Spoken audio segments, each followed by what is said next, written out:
Welcome into another video here. I know it's been a while. It's been a minute. I just moved into a college dorm, and yes, I know this might not be the optimal place to record here. I'm still looking for an optimal place, so just bear with me for a couple days, as maybe by next week I'll have a better spot to record. I'm still trying to test out a good place to record.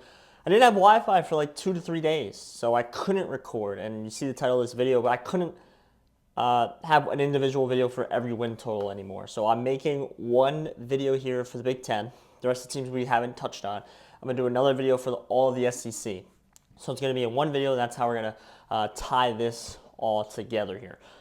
Let's talk about Big Ten teams we haven't talked about. We talked about Northwestern. We talked about Purdue. We talked about UCLA. We talked about Michigan State. We talked about Illinois. We talked about Indiana. We talked about Minnesota. If you want to see any of those videos, you can go on my channel. They're all there. Okay.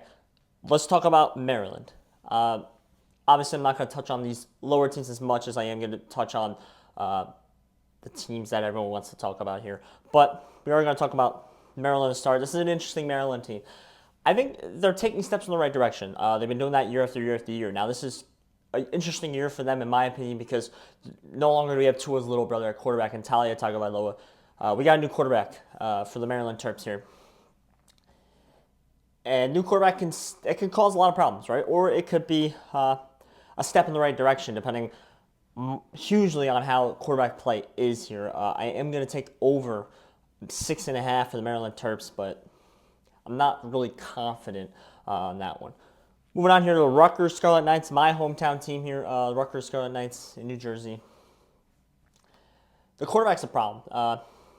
The offense is going to be a problem, I think, for Rutgers, and I think that might cost them a couple games to win, ultimately. I know a lot of people like the over for this team. A lot of people are saying they have to win a bowl game. I actually agree. I think they do have to win a bowl game this year. They have the roster, their schedule. They don't play Penn State. They don't play Ohio State. They don't play Michigan.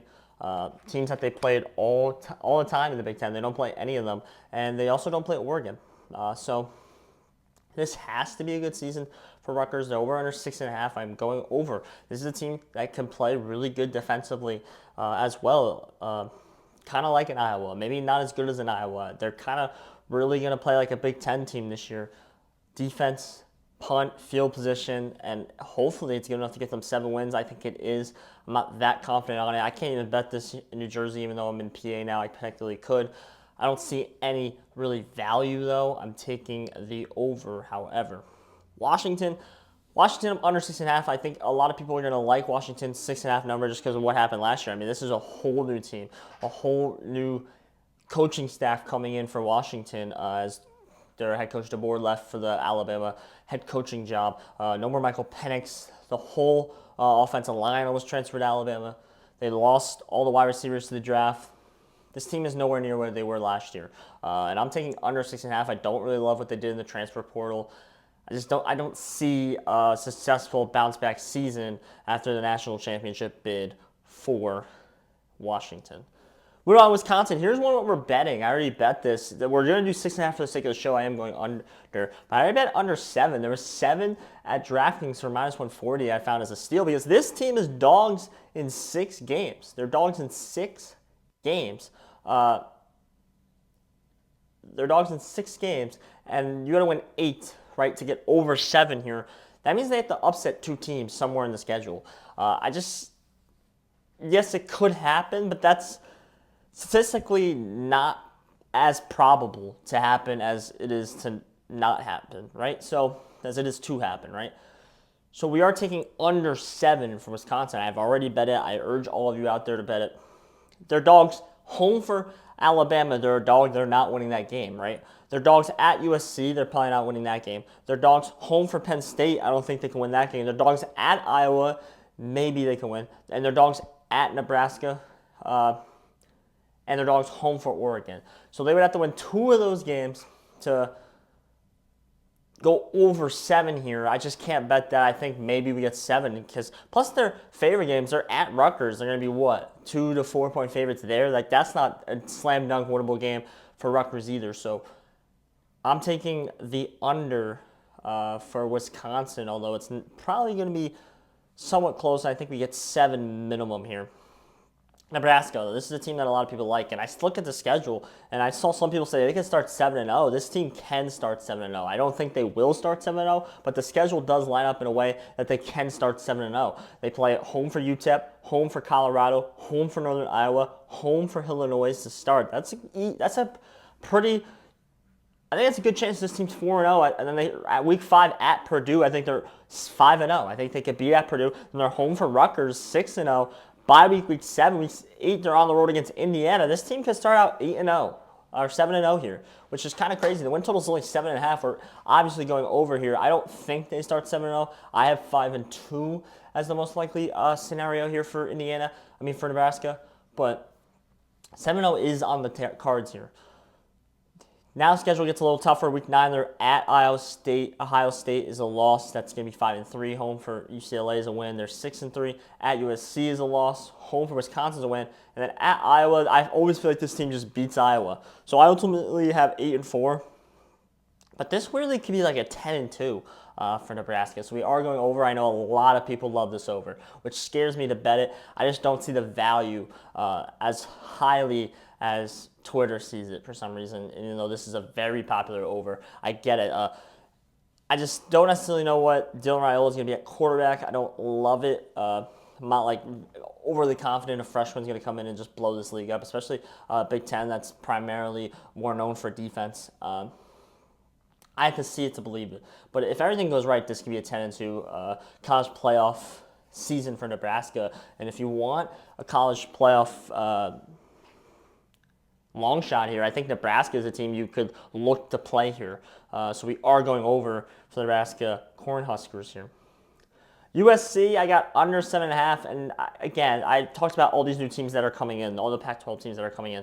These just travel like we've never seen before, right? And it even goes for Oregon too, but this travel like we haven't seen before. I'm taking the under. I think it's one of the hardest teams to predict in how they're going to do just because of the travel, right? And because we have never seen it before. They could, I'm having them losing week 1 to LSU. They play LSU this Sunday. It's going to be a monster game. They're like 4-point dogs. They're up at 6.5. Now they're 4-point dogs at USC on the road. That one could come down to the win total, in my opinion. And the line kind of tells me they're going to be in that game and they might win that game. So that's one everyone should be watching. Ultimately, I have under 7.5 for USC. Iowa, over 8.5. This screams 9-3. The whole schedule screams 9-3 to me. I know the offense can have struggles, but I don't really care about that. I know the defense is going to be great. They're going to play field position. Ferentz is going to get them to a bowl game. It's 8-4 Ferentz for a reason, they call them. But I got 9-3. I got over. I'm not betting it. Yeah, over on Iowa. Michigan Wolverines are next. 8.5. 8.5. I bet over 8.5 at -150 at DraftKings. I think it's now -160 something. I bet -150. I think you could probably still find something around those lines somewhere out there. This team's schedule really comes down to 3 games, and it's really weird to me because it's 8.5. They don't even need to beat an elite team to get over this win total. Which is really interesting to me because this team's going to have an elite defense. You could argue this is the best defense in the Big Ten. They're going to have an elite offensive line. They have a good running back in Donovan Edwards. If they can run the ball and play defense, this team's still really good. It doesn't matter who's throwing the rock for this team. This team's still excellent, right? Their 3 hardest schedules are home for Texas, where they're only 3-point dogs. They can win that game. I honestly right now think they are going to win that game. I'm going to bet the 3.5 on them. They're home for Oregon. Honestly, if Oregon's losing any game, I think it might be that one. So I like them in that game. And then on the road against Ohio State, it's probably a loss just because Ohio State's going to be really mad. They beat them twice already. I think they can win every other game. They're home for Fresno, home for Arkansas State, home for USC, home for Minnesota, at Washington, at Illinois, home for Michigan State, at Indiana, home for Northwestern. I think they can run the table there. This team plays 4 road games. They're at Washington, at Illinois, at Indiana, at Ohio State. 4. This team plays 8 home games, 4 games on the road. That's insane. I'm going over. I bet over. I think they can pick either Texas, Oregon, or Ohio State, and I think they run the table. I think this is a slam dunk over for the Michigan Wolverines, and I think a lot of people are going to not bet this because they lost a head coach. They lost a quarterback. I think they're still going to be fine, and I think they'll get better as the season progresses here. Penn State 9.5. I have over for Penn State. To me, Penn State is a team that, if their offense is a little bit better than it was last year, like a tiny, tiny bit better than it was last year, this is a playoff team. Like, this is a playoff team. This is one of the best teams in the country. This is arguably could be right there with Ohio State, Oregon, if they could just be a little better offensively. The week one line scares me already. The week one line is going to be the big test against West Virginia on the road. Can they score? That's all I want to see is can they score? Because as the season went on, this team couldn't score on anybody. So hopefully they could score on West Virginia and all the teams moving forward. Ohio State, 10.5. I have the over. I have one loss for Ohio State right now, and it's the Oregon Ducks. So I have the over for Ohio State. I just can't see anyone beating them. I think the only team that maybe could beat them is Penn State on the road. If Penn State could just score, but we haven't seen it. The week one line tells me people still don't believe it. I'm taking over 10.5. I think they lose to Oregon. They can maybe beat Penn State at home, maybe lose that game. But ultimately, I think they go 1-1. This goes over 10.5. I'm not betting it, but I do think it goes over. Oregon, 10.5 as well. I'm also taking the over on Oregon. I look at Oregon's schedule, and I think they're more likely to go 12-0 than Ohio State. Just because they catch Ohio State on the home. There are other hard games, Michigan on the road, and I don't know. I think that they're better than Michigan as of right now, but if Michigan can play defense, they could maybe figure out a quarterback situation. They can probably win that game. Like, what other game are they losing besides the Ohio State game or that game? I don't see it. It doesn't exist on this schedule. So therefore, I am taking the over for Oregon. I think they finish first in this division and then lose the conference championships to Ohio State rematch on a neutral site. I am taking over. And that is the rest of the Big Ten win totals here. If you like it, please hit the subscribe button. If you want all the other teams, there's a playlist on my channel that has all the other teams. I'm going to come out with an SEC one tomorrow. This is going to come out today. They're going to be recorded at the same time, though. I'm just going to push this one out today. Just so I have something that came out today. SEC will come out tomorrow. I'm going to have other stuff tomorrow, like golf. Yeah, other videos tomorrow. I think I'll have a Florida State, Georgia Tech recap video today. So yeah, Josh Wissey. Thank you.